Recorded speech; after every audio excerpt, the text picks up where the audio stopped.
This happened when my sister and I were around 6 and 8 years old. We're now 43 and 45, and it is something that still haunts us occasionally. We had the most amazing swimming pool in our neighbourhood. South African summers in Johannesburg were hot and long. The swimming pool was the ultimate destination. Joe was the adult that was always in the swimming pool. He would swim lengths, practice diving, and tickle our feet under the water.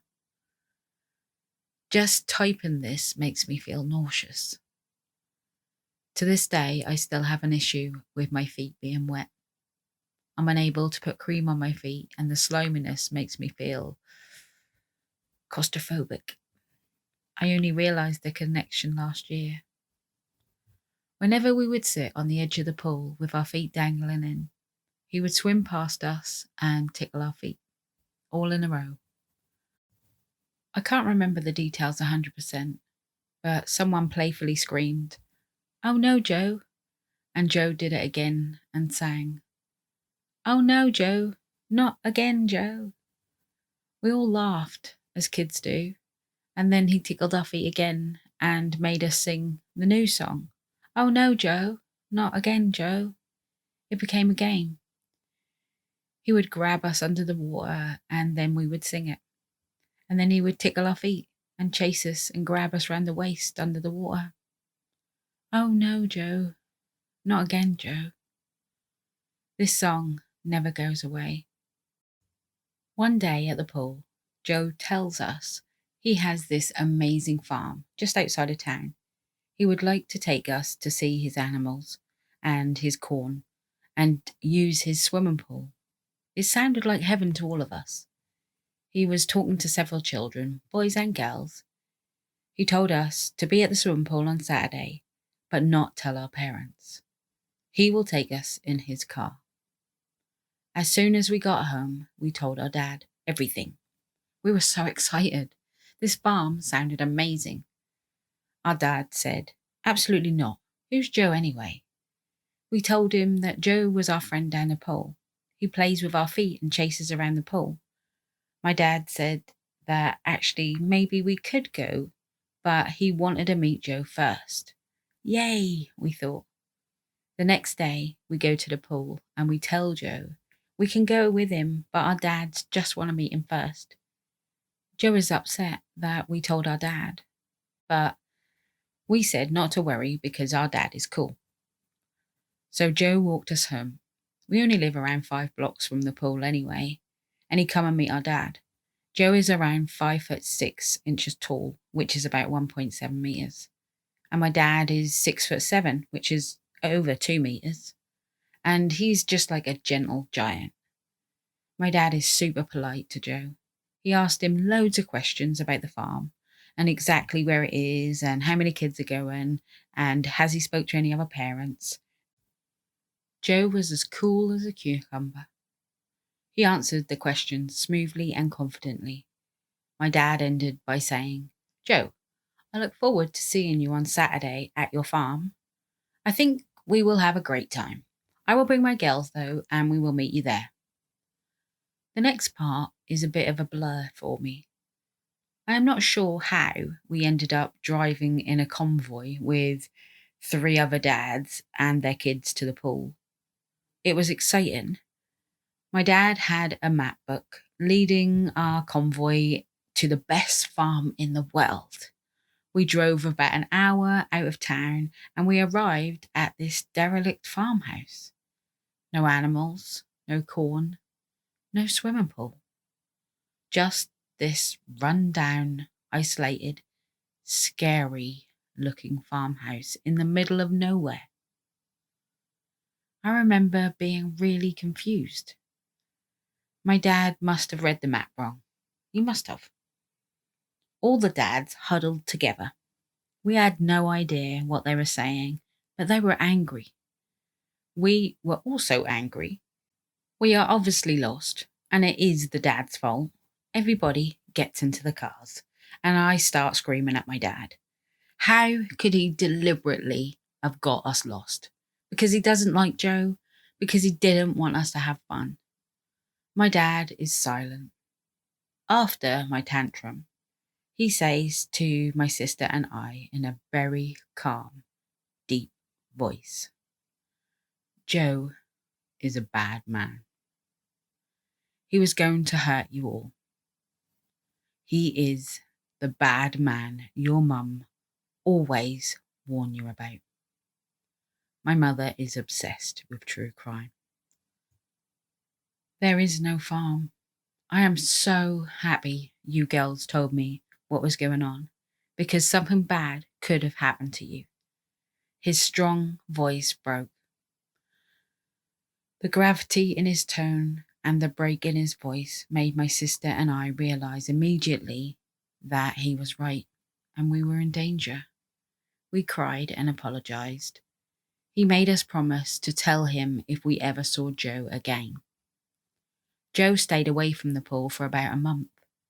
As soon as we saw him come through the gates, we quickly got dressed and ran home. When my dad came home from golf, we told him that Joe was back at the pool again. The next day, we went to the pool with our dad.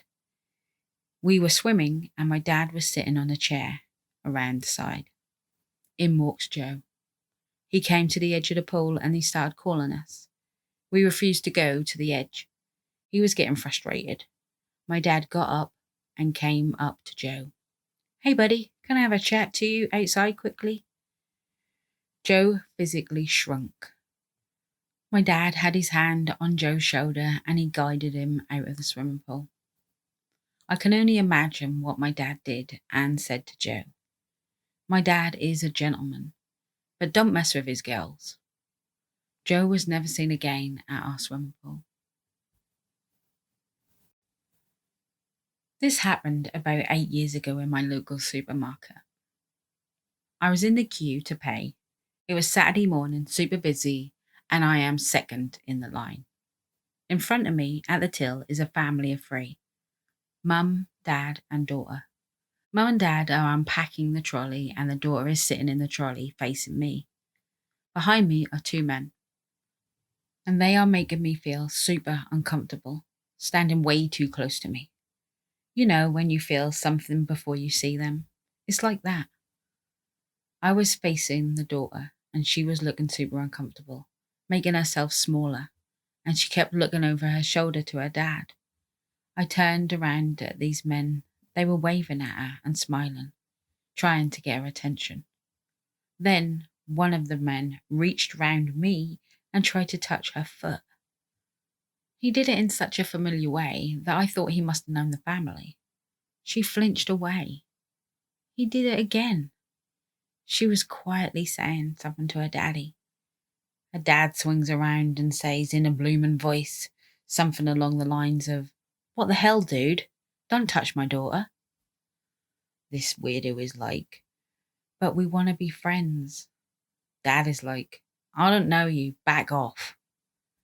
I realise they don't know each other and I instantly go into mum mode. Dad goes on to unpack the trolley and I position myself between the 2 guys and the daughter, completely blocking access. Believe it or not, he tried to get her attention again. So I say really loudly, "You are so lucky to have such a brave and strong daddy. Look how he protects you from these bad men." The dad looked up at me and we have a silent conversation with our eyes. They pack up and leave quickly. I thought it was over and the girl is safe. As I am unpacking my trolley, I suddenly notice that one of the men have moved around and is standing at the end of the till. This is where I pack my groceries. Staring at me with pure malice. The other guy is standing behind me in the queue. My trolley is between us. I won't lie, in that moment I felt intimidated and terrified. I am not a small woman. I am tall-ish. I have broad shoulders and I am quite strong. Anyway, in my trolley, there is a 15-kilogram dog food. My adrenaline is pumping. I need to show these guys that I am not an easy target. I make eye contact with the aggressor at the end of the till, and I lift the bag of dog food up like it is toilet rolls. My facial expression does not change. No strain, no tension. Just deep and dark. He keep eye contact with me. Now I am angry. The fare is gone. I pay and he blocks my exit from the till. I bump him lightly with my trolley and he laughs menacingly and he moves out the way. I decide not to go straight to my car. I walk around the mall for a bit and every time I turn around, there they are, now with a third guy. They are not hiding the fact that they are following me, and one guy makes the motion of cutting my neck. Fuck this. I started to make my way to the security desk. When I get there and turn around, they're gone. I tell security everything, and they recommend that I tell the supermarket as well, and give them my till number so they can review security tapes above the till. A guard escorts me to my car. I drove home the long way, checking my rearview mirror constantly. I never saw them again, but to be honest, I stopped going to that supermarket.